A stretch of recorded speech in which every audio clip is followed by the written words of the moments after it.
a tutorial for you. I didn't have time for an intro. This is just going to be a real quick video, and I'm going to get through this really quickly because I'm kind of in a hurry. But first I'm going to take Coastal Scents Pumpkin Pie. This is different from what I usually use, which is Coastal Scents Oatmeal Tan or MAC Soft Brown.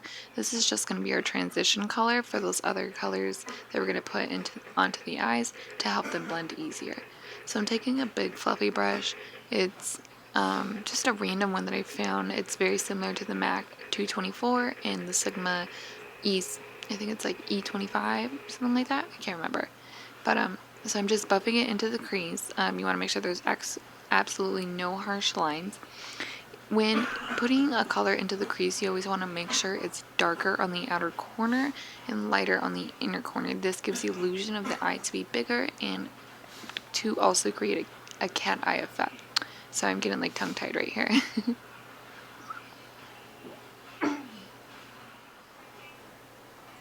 Now I'm going to take Cocoa Bear. This is from Makeup Geek. You guys have seen me use this before. I'm taking a Sigma E25 blending brush.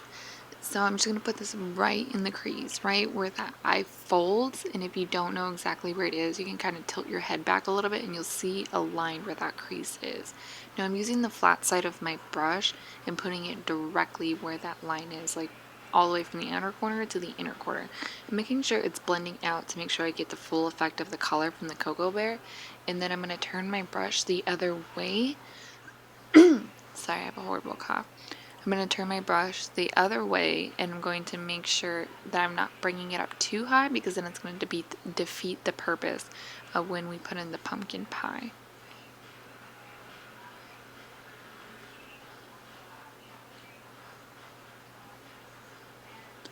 So you just want to make sure there's no harsh lines again whatsoever. Then I'm going to go back with that big fluffy brush. And this is just to make sure that both the pumpkin pie and God, I have a horrible cough that it's just not going away. But this is going to help both of those colors blend beautifully together. Since they both are a warm undertone, they're just going to have a beautiful gradiency. Oh my god, I'm so tongue-tied right now. I don't know what to do. They're both going to have a beautiful gradiency with each other, with the red and the orange. It's kind of like a little rainbow, but like a backwards rainbow. So again, blend from inner corner to outer corner. You want to make sure there's absolutely no harsh lines whatsoever. Then I'm going to take Latte. This is from Makeup Geek. I'm just going to take that on the fluffy brush and tap off any excess. This I'm just going to throw right over where we put that Cocoa Bear, because I want to make sure that that Cocoa Bear is really blended out. Cocoa Bear is a really hard color to blend out just because it is still a brown, but it does have a red undertone. So you have to remember that it is brown. It's not just a red color, then you can blend it out with some orange. It is very something that you need to blend out with another color. So you can see here where I'm going in with the mirror and I'm trying to get closer to make sure everything is blended out. Then I'm going to go in with this hair and makeup addiction brush. I believe it's called the blender, and I'm just going to go back and make sure that everything is blended. Like I said, we are working with browns and a red and an orange, and they're very hard to look so subtle without anything, with no harsh lines speaking out.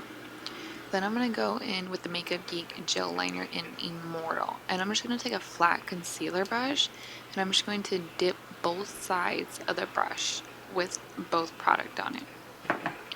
You don't want too much, but you want enough to where you can see the product on it. Then I'm going to put this on the eyeball. You don't want to take it into the crease. You don't want to take it, you want to at least bring it all the way into the inner corner, but you don't want to bring it way too far out. And you can pat, swipe, whatever, as long as that product gets on there, that's all we need. And you want to make sure you work quickly with this gel liner if you're using the Makeup Geek one, because it does dry to a matte finish, which means there is no shine to it whatsoever.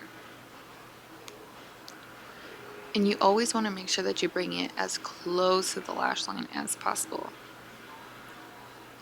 Then here I'm going back in with a hair and makeup addiction pencil brush, and I'm making sure that those edges of that gel liner are nice and blended out. Then I'm going to go in with this matte black eyeshadow, and I'm going to use a Sigma E55 brush. I'm just going to pat the product on the eyelid.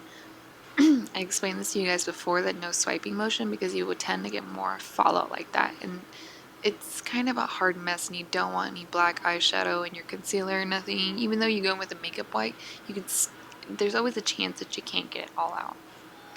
So I'm going to make sure I have mainly all the product where that black gel liner is. Then I'm going to bring it up just a little bit, but not too much, because we're going to go in with another blending brush and bring that up to the crease, because we want a gradiency effect again.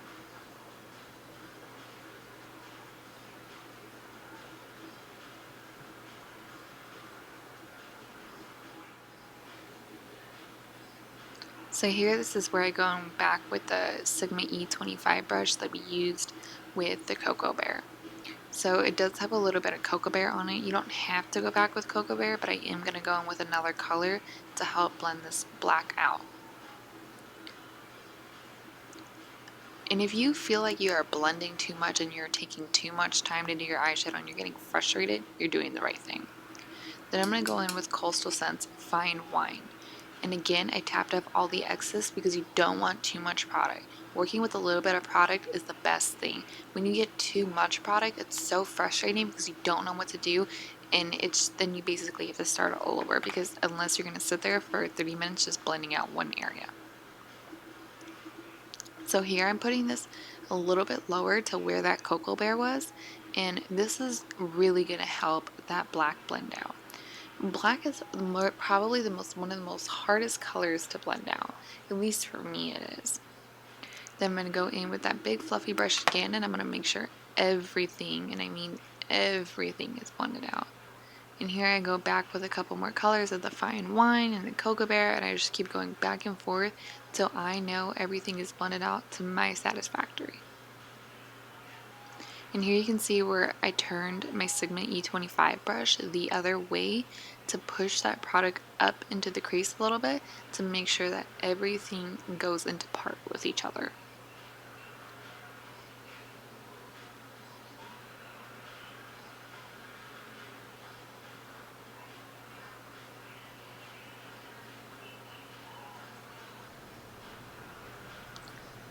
And I did the same exact thing with the other eye, and I just skipped over it.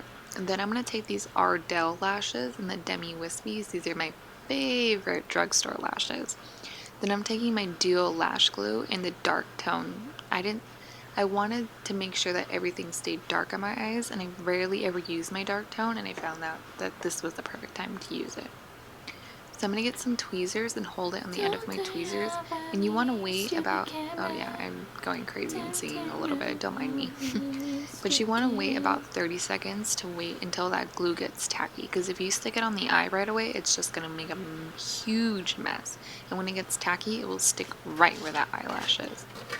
And if you guys want an eyelash tutorial, feel free to let me know, and I would definitely go in depth on how to do it. So I stick both my lashes on. Now I'm going to go in with my Covergirl. Didn't see the name of it, but I will list it down below. And I'm only going to tap where my eyelashes are. I don't really like getting mascara on my false lashes because I feel like they get chunky, nasty, and they break off. So I'm just really going to tap the mascara where my real lashes are to help everything blend in. Then I'm going to go in with my Rimmel Stay Matte Foundation. I end up really liking this foundation. Then I'm going to go in with a Real Technique buffing brush, and I'm just going to start in the inner part of the face and work the product outward, because when you use too much product on the outer rim of your face, you can tell that you have so much cakiness on your face and it doesn't really look good. You really want to make sure this foundation is really buffed into your skin, because you don't want any harsh lines, like I've said so many times, and you really want to just see that foundation lay on the skin beautifully without having one cakey spatch here and there. Oh, and before this, I did apply my Benefit Professional Primer. It is to minimize pores and hide all that. And I did also apply my Becca Anti-Shine Mattifying Primer. Then I'm going to go in with my Hair and Makeup Addiction Blush Brush. I'm using a Wet n Wild blush. This is from like the Fergie collection, but I really like it because it's very subtle. It's kind of like light pink with a little bit of rosies, and honestly, it's like a highlighter to me, but I used it as a blush. And sorry about all my weird faces I make. I gotta see where the apples on my cheeks are. So I'm putting it right on the apples of my cheeks and bringing it back just a little bit. Then I'm going to use my NYX HD concealer. I love this concealer. I just recently heard about it probably about a week ago, and I was like, really? Why do I not have this in my collection? So I kind of just dab a few pieces and then I bring it all the way from the inner corner to the outer part of like the top of your cheekbone. I don't even know what you call it. And then I'm going to take my Sigma E, and then, no, I think it's like F or something. F80. No, F80 is the flat top kabuki. I think it's the F88. Anyways, it's a tapered kabuki brush, and I use it under my eye for concealer, and I pat in a motion. You want to make sure you pat frontward and backwards so there's none of the concealer setting in the line. Then I'm going to take my Hair and Makeup Addiction small kabuki brush, and I'm going to take my Rimmel Stay Matte powder, and I'm going to set all where I placed my concealer.